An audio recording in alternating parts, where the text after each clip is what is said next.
दिखाती स्क्रीन और सुनाते स्पीकर से आप सबको मेरा सलाम पहुंचे। Hope you guys are doing great. Tetris तो खेल ही होगी अगर आप 90s किड हैं, लेकिन इस गेम को आम दुनिया के सामने लाने के लिए जो स्ट्रगल्स हुई, जो लड़ाइयाँ हुई, जो पैशनेट लोग इन्वॉल्व थे और उन्होंने अपनी लाइफ किस तरह इन्वेस्ट की इस गेम को आम करने के लिए, ये सब स्टोरी लाइन है टेट्रिस मूवी का, जो कि 2023 में रिलीज हुई। इस मूवी के मेन कैरेक्टर आप यहाँ पे देख सकते हैं, लेकिन दो कैरेक्टर्स जिनका यहाँ पे बताना बहुत जरूरी है। एक है हैंक रॉजर्स। ये वो सॉफ्टवेयर हाउस का मालिक था जिसने इस गेम के राइट्स को खरीदने के लिए बहुत मेहनत की। इस रोल को प्ले किया है टैरन एगर्टन ने। और दूसरा कैरेक्टर है एलेक्सी पेजेंटनोव का, जिसको निकिता एफरमोव ने प्ले किया। एलेक्सी फाउंडर था इस गेम का। उसने ये गेम 1985 में बनाई थी। टेट्रिस मूवी को समझने के लिए आपको टेट्रिस गेम को समझना जरूरी है। दुनिया की सबसे ज्यादा खेले जाने वाली और मशहूर गेम है, जो कि रशिया में बनी है। रशिया जो कि तब सोवियत यूनियन था, कोल्ड वॉर का एंड चल रहा था।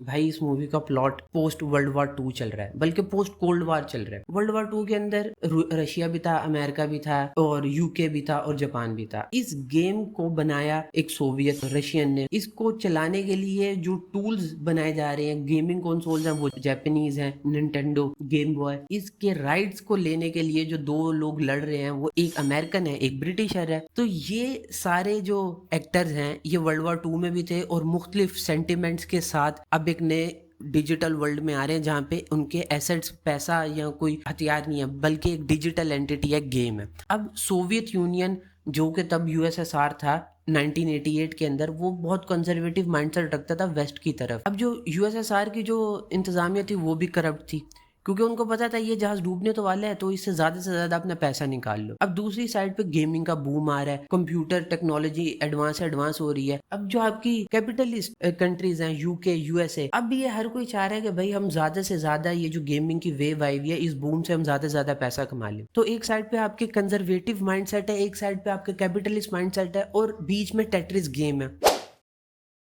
जॉन एस बेड जो कि इसका डायरेक्टर है, भाई पहला थम्स अप तो उसके लिए है, क्योंकि उसने इतने बेहतरीन तरीके से एक बहुत ही प्यारी स्टोरी लाइन को 2 घंटे में जिस तरीके से बिना स्लैक किए एग्जीक्यूट किया, वो फ्लॉलेस है भाई। बेहतरीन तरीके से लाइट हार्टेड मूड के अंदर उसने जो भी मुल्कों के दरमियान टेंशन थी, कॉर्पोरेट टेंशन थी और फैमिली के दरमियान टेंशन थी, इन तमाम इमोशंस को उसने बहुत मजेदार तरीके से एग्जीक्यूट कर दिया स्क्रीन के ऊपर, जो कि इस मूवी का एक बहुत बड़ा प्लस पॉइंट है। मेरा जो एक्सपीरियंस था वो नॉस्टैल्जिक भी था और इनलाइटनिंग भी था, क्योंकि गेम तो मैंने खेली हुई थी अपने बचपने में, लेकिन इस गेम के पीछे इतना कुछ हुआ था। जब मुझे पता चला तो मेरे लिए बहुत नॉलेजेबल था ये चीज, कि भाई एक सिंपल सी गेम के पीछे इतने ज्यादा कॉम्प्लेक्सिटीज भी हो सकती हैं। दूसरा थम्स अप है भाई इस मूवी में टैरन एगर्टन के लिए। उसने जिस तरीके से रोल प्ले किया कि भाई एक आम सा नॉर्मल सा इंसान है, लेकिन वो पैशनेट इतना है कि वो मुल्कों से भी लड़ जाएगा, वो पॉलिटिक्स से भी लड़ जाएगा। उसने जिस तरीके से इस कैरेक्टर में जान डाली है, मेरे लिहाज से वो सुपर्ब था और देखने लायक था। जो मेरे लिए पर्सनल टेक अवे था इस मूवी से, वो ये था कि एनिमेशंस, इस मूवी में जो एनिमेशन डाली गई हैं, जब भी कोई ट्रांजिशन होता है किसी सीन का या किसी स्टोरी प्लॉट का, वो एनिमेशन बहुत अच्छा मुझे लगा और जो कि मैं हमेशा याद भी रखूंगा। दूसरा टेक अवे इस मूवी से वो ये था, वो थोड़ा कॉर्पोरेट इन सेंस है, क्योंकि मैं कॉर्पोरेट रेड हूँ, तो मेरे लिए थोड़ा कॉर्पोरेट